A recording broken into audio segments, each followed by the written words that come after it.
Isang babae ang nakasakay sa kanyang bisikleta at planong bumili ng ilang bagay mula sa kalapit na nayon nang biglang itong pigilan ng mga sundalong German na hiniling sa kanya na tulungan silang itulak ang kanilang sasakyan. At dahil walang ibang pagpipilian, mabait itong sumunod sa hiling ng mga sundalo. Ngunit ang hindi nito inaasahan na ang sandali na ito ay haantong sa kanya upang makilala ang pinakamahalagang tao sa kanyang buhay. At sa isang sulyap ang puso ni Helen ay lubos na nabihag ng gwapong sundalong Aleman na nakatayo sa harapan niya. Ngunit dahil alam na ang kanyang bansa ay nasa gera sa pagitan ng Germany, nag-alinlangan si Helen sa nararamdaman nito at tila walang interes sa kanya ang sundalo. At habang pinagmamasdan nito, napapalayo isang alon ng pagkabigo ang bumalat sa kanya. Ngunit ilang gabi ang lumipas, ang kaparehong sundalong Aleman ay hindi inaasahang lumitaw ulit sa kanyang harapan at tila nakilala nito si Helen na tumulong sa kanila itulak ang sasakyan. At sa oras na pumasok ang sundalo sa silid, mabilis na inayos ni Helen ang kanyang buhok at makeup sa harap ng salamin at sinusubukan na iharap ng maayos ang kanyang sarili sa sundalo. At doon biglang nagsalita ang sundalo mula sa likuran niya habang marahan na humarap si Helen sa kanya, at sa mga sandaling yun habang nakatingin sa isa't isa, tila nakapasok din ito sa puso ng sundalong Aleman. At sa mga sumunod na araw, madalas makita ni Helen ang sundalo na malapit sa kanya habang iniisip nito na maaaring may mangyari sa pagitan nila, at narinig nito sa iba na ang sundalo ay aalis na sa ospital upang lumipat sa isang kampo. At pagkatapos mag-isip at sa kanyang malawak na karanasan sa pag-aalaga, gumawa si Helen ng isang makabuluhang desisyon at hindi pinansin ang pagtutol ng kanyang pamilya, nag-apply ito magtrabaho sa kampo ng piitan. At dahil sa pag-ibig, dumating si Helen sa malaimpyernong lugar na ito na kilala bilang kampo ng piitan. At sa oras na pumasok ito sa kampo, nakita nito ang mga German na sundalo na pinapatay ang Jewish na bilanggo at mga payat na bilanggo, at labis na pakiramdam ng pagkabalisa ang unang tingin nito sa kampo. Ngunit wala sa mga ito ang mahalaga sa kanya at nasa lugar lamang ito upang habulin ang kanyang nararamdaman na pag-ibig. At sa pagkuha ng kanyang gamit, si Helen ay marahan na nilapitan ang opisyal na Aleman na namamahala sa kampo. Ang malamig na opisyal ay pinakilala siya sa iba't ibang lugar sa kampo, at sa malamig na tono binalaan nito si Helen na manatili sa kanyang lugar at huwag gumala dahil hindi ito magpapakita ng awa sa kanya. At dahil dito, ang malamig na opisyal ay hindi man lang lumingon upang tignan si Helen, at sa paglipas ng araw sa kampo hindi pa rin ito nakikita ang hinahangaan niyang sundalo. Hanggang sa isang araw, nang isang biglaang pagsabog ang maririnig mula sa likuran niya. At sa paglingon, nakita nito ang mga bilanggo na tumatakbo para sa kanilang buhay, at bago pa ito makapag-react, isa pang marahas na pagsabog ang sumabog sa likuran niya. At sa pagkagulat, nakita nito ang mga eroplano na nasa itaas, at si Helen ay labis na hindi nakagalaw sa nakakatakot na eksena. At habang nangyayari ito, naglakad ito pabalik sa kanyang silid kung saan sumabog ang isang bomba malapit sa kanya. Ngunit sa isang swerte nakaligtas ito at hindi nasaktan, at ilang sandali ang lumipas, ang kanyang pinagtatrabahuhan ay naging durog na lupa. At kalaunan, isang mabait na sundalong Aleman ang dinala siya sa isang air raid shelter, at doon nakatagpo nito ang sundalong hinahangaan niya, at pati siya ay tila bago lamang sa digmaan. At habang nakaupo sa tabi niya na may blankong ekspresyon at nanginginig na kamay habang ang mga bomba ay sumasabog sa labas. At sa pagsasamantala, sa pagkakataon, marahang kinuha ni Helen ang kanyang kamay sa ilalim ng pagkukunwaring inaaliw siya, at ito ang unang intimate na contact nila.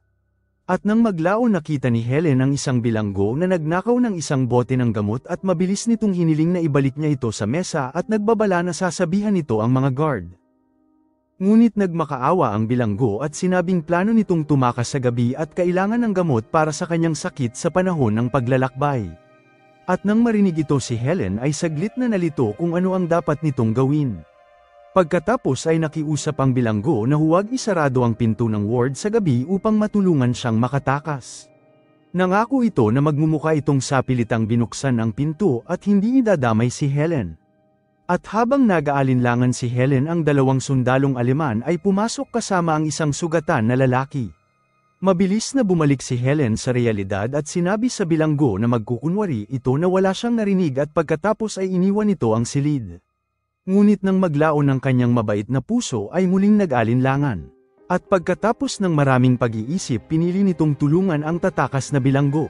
At sa umaga, si Helen ay nagising sa alarma, at sa pagmamadali sa labas nakita nito ang mga sundalong Aleman na nagtitipon.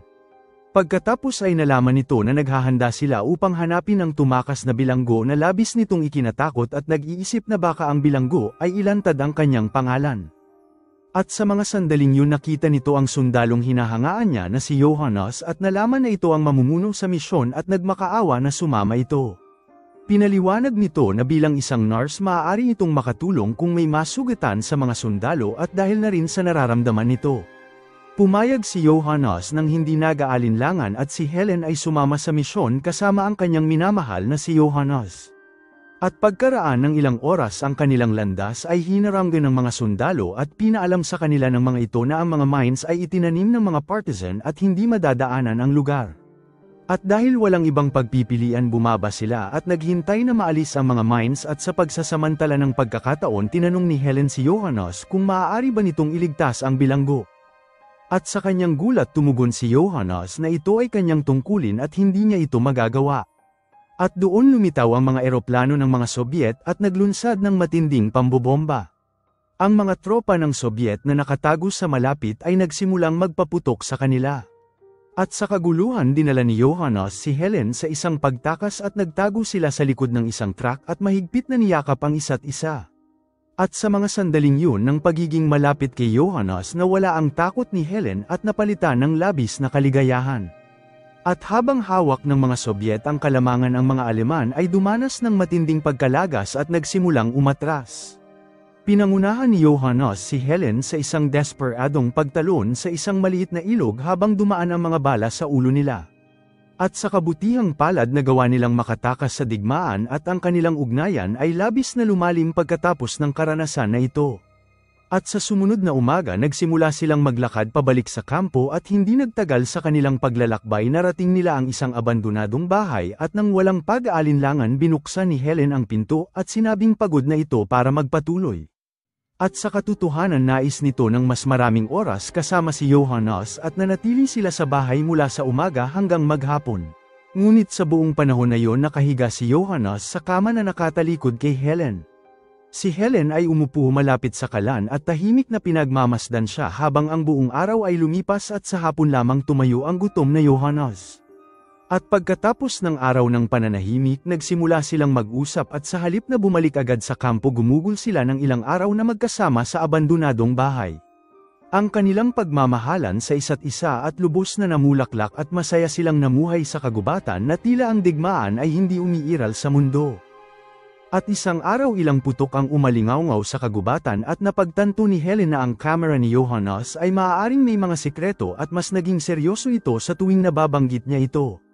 At sa araw na yun nang umalis si Johannes upang kumuha ng tubig mabilis na tinignan ni Helen ang kamera at pagkaraan ng sandali binuksan niya ito at natakot ito sa mga nakita niya. May isang hindi kilalang babae at brutal na larawan ng mga sundalong Aleman na pumapatay ng bilanggo. Hindi makapaniwala si Helen na ang kanyang pinakamamahal na Johannes ay isang mapanlinlang at mamamatay tao. At dahil sa galit itinapon nito ang larawan sa kalan at sinunog ito at sa mga sandaling yun na pagtanto ni Johannes na nakalimutan nito ang kanyang kamera at nang makita nito ang bukas na lalagyan ng kamera naintindihan nito ang nangyari. At dahil nagalit nagtanong ito kung bakit hinawakan ni Helen ang kanyang kamera habang sinuot nito ang kanyang uniforme at naghanda na ibalik si Helen sa kampo. At sa pagharang sa kanyang daan humiling si Helen ng paliwanag at bago pa ito sumagot ilang putok ng baril ang umalingawngaw sa kagubatan at mabilis na kinuha ni Johannes si Helen. At lumalabas na ang bahay ay pag-aari ng mga hunters at nang makita ang mga Aleman na sundalo na nasa lugar nagpaputok sila upang takutin sila. At matapos na bumalik sa kampo si Helen at Johannes ay nanatiling hiwalay sa ilang araw at naghintay ito kay Johannes na ipaliwanag ang litrato ngunit hindi nakipag-usap sa kanya. At isang araw nakarinig si Helen ng kaguluhan sa labas at sa pagmamadali nakita nito ang isang babae na napapaligiran ng mga sundalo na umiiyak sa takot at nagmadali si Helen upang magtanong kung ano ang nangyari ngunit ang mga sundalo ay sinabihan siya na isipin lamang ang kanyang sariling tungkulin at walang pagpipilian si Helen kundi ang umalis. At sa nakaraan si Helen ay lubusang nalubog sa kanyang pag-ibig at hindi nagbigay ng tunay na pansin sa nangyayari sa lugar. At ngayon nagsimula itong maingat na obserbahan at tuklasin ang mga lihim ng kampo. Napansin nito na marami sa bilanggo ang pumapasok sa misteryosong gusali araw-araw. At sa hindi nito pagsunod sinamantala niya ang pagkakataon na pumuslit sa likurang bintana ng gusali na yun. At sa pagsilap sa bintana nakita nito ang mga tambak na damit na nakasalansan sa loob. At sa sumunod na umaga direkta nitong tinanong ang Aleman na doktor na nagtratrabaho sa gusali na yun. At nang marinig ang kanyang tanong nanatiling tahimik ang doktor nang matagal bago nito sinabing tungkulin niya ito at ang mga luha sa gilid ng mata ng doktor ay kumuha sa atensyon ni Helen. At pagkatapos palihim na inobserbahan ni Helen ang doktor at natuklasan nito na ang doktor ay madalas umiiyak ng pribado kahit pa sa panahon ng masayang pagdiriwang. At habang umaawit ito ang kanyang mukha ay nananatiling puno ng mga luha na puno ng pagdadalamhati at kawalan ng pag-asa na parang nakulong sa napakalaking kawalan at paghihirap. At ilang gabi ang lumipas ang doktor ay pinili na tapusin ang kanyang buhay sa pamamagitan ng lason at bilang resulta si Helen ay naatasan na pumalit sa trabaho ng doktor at nagkaroon ng pagkakataon na pumasok sa gusali at malaman ang katotohanan. At lumalabas na ang mga German ay nagsasagawa ng iba't ibang medikal na eksperimento sa mga bilanggo. Bagamat si Helen ay tutol sa mga gawain na ito wala itong magagawa kundi sumunod lamang at ipagpatuloy ang trabaho. At matapos ng ilang gabi ng pananahimik nilapitan ni Helen si Johannes at sinabi nito ang lahat ng nakita niya sa loob ng misteryosong gusali. Inaasahan nito si Johannes na magagalit katulad niya ngunit sa kanyang gulat alam na ni Johannes ang tungkol sa lahat ng ito.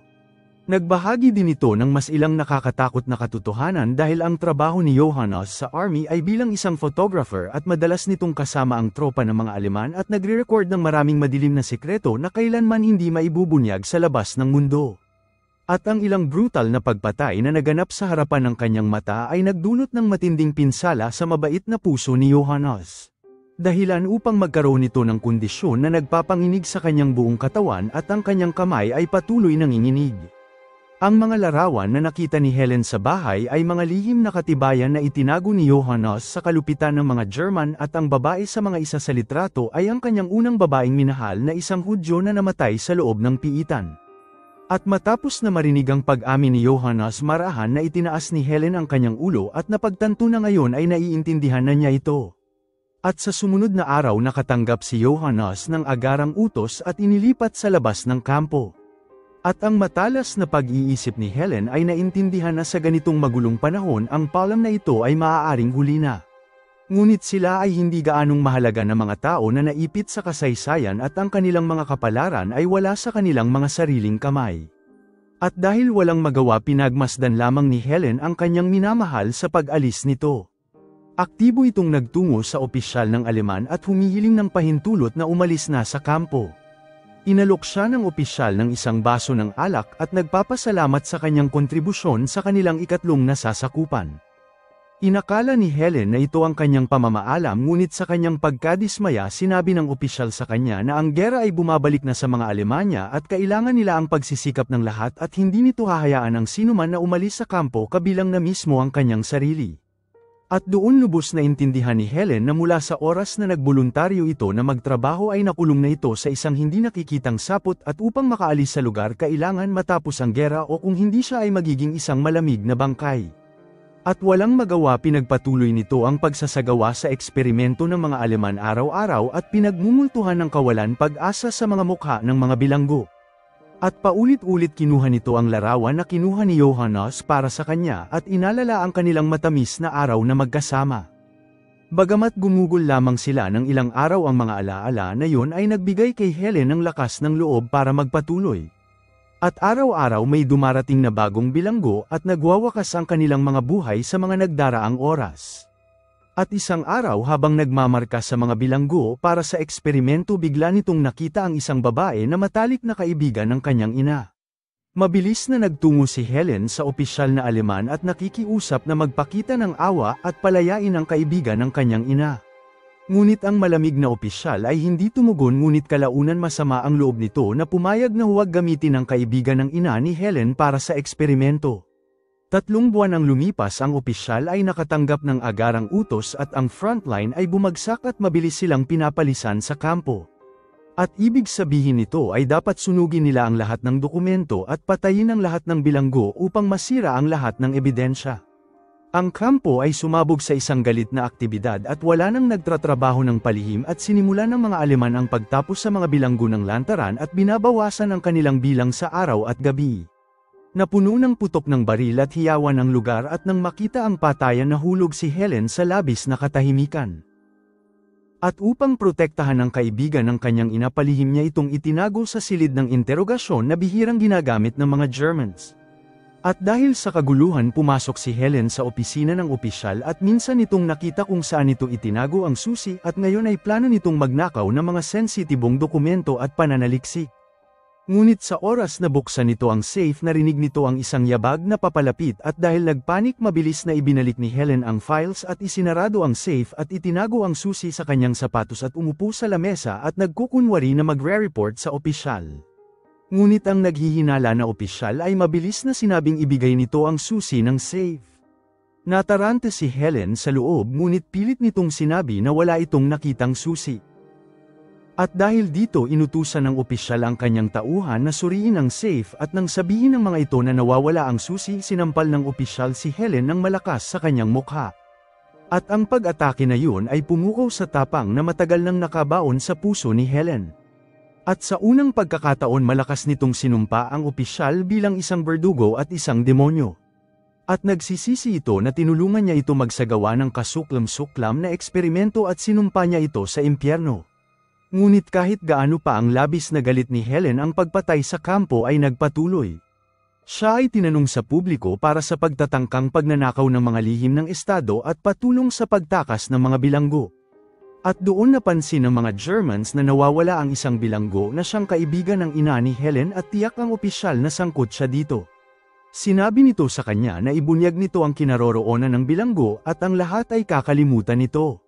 Ngunit kahit ano pang pangako ang sabihin nito tumanggi si Helen na magsalita at mula sa isang nurse na namamahala sa mga bilanggo siya ngayon ay isa ng bihag at nawala din nito ang kanyang pinakamamahal na buhok. At upang malaman ang kinaroroonan ng bilanggo si Helen ay pinadala sa silid ng interogasyon. At doon nalaman din ito sa opisyal na ang unit ni Johannes ay tinapos ng mga Sobyet. Ang balita ay dumurog sa kanya ng labis at ang huling pag-asa niya ay nagsimulang maglaho. At sa mga puntong ito ang mga Aleman ay nakikipagkarera upang linisin ang mga natitirang bilanggo. Ang silid ng interogasyon ay walang bantay at ang bilanggo na itinago ni Helen ay nasa loob pa rin. At sa pagsasamantala ng pagkakataon ang babae ay lumabas at nagmadali upang iligtas si Helen. At magkasama tumakas sila sa silid at bago umalis pumasok si Helen sa opisina ng opisyal sa huling pagkakataon at nagnakaw ng isang baril. At habang abala ang mga sundalo ang dalawang babae ay nagkaroon ng pagkakataon na makatakas at nagtago sila sa isang truck kasama ang mga bag ng katawan. At nang marating ng truck ang libingan tumalon sila at pagkatapos ay nagpaputok sila at pinatay ang sundalo habang tuluyang tumakas sa kampo. At pagkatapos si Helen ay nagpaalam sa kanyang kasama at nagtungo ng mag-isa sa lambak. Nais nitong bumalik sa bahay kung saan siya at si Johannes ay binuo ang kanilang masayang alaala at nangako sila sa isa't isa na kung magkakahiwalay sila ay magkikita sila doon. Bagamat sinabi ng opisyal na ang unit ni Johannes ay nilipol naniniwala si Helena na buhay pa rin ito. At pagkatapos ng mahabang paglalakbay narating nito ang bahay ngunit sa loob nagulat itong makita niya ang hunter na nagpaputok sa kanila. At nang marinig ang plano ni Helen na maghintay kay Johannes na antig ang hunter sa kanyang debosyon at inalok nito sa kanya ang bahay at binigyan siya ng pagkain at iniwan din sa kanya ang baril nito kaya naghintay si Helen ng ilang araw. At minsan natatakot ito na baka wala na talaga si Johannes ngunit patuloy nitong pinapalakas ang kanyang sarili. At dahil sa pag-asa tumanggi ito na umalis para maghanap ng makakain at natatakot na baka hindi sila magkita kapag dumating ito. At sa kaibuturan nagsimula itong maniwala sa pinakamasama nang biglang bumukas ang pinto at sa gulat nito nakita nito si Johannes at tahimik silang nagkatinginan. At pagkaraan ng sandali marahang sinabi ni Johannes na bumalik na ako. Bumuhos ang mga luha sa mata ni Helen at emosyon na hindi mauunawaan ng iba maliban na lamang kung naranasan nila ito. Salamat sa panunood. Kung nagustuhan mo ito huwag kakalimutan mag-like at subscribe para sa mga susunod pa nating movie recap.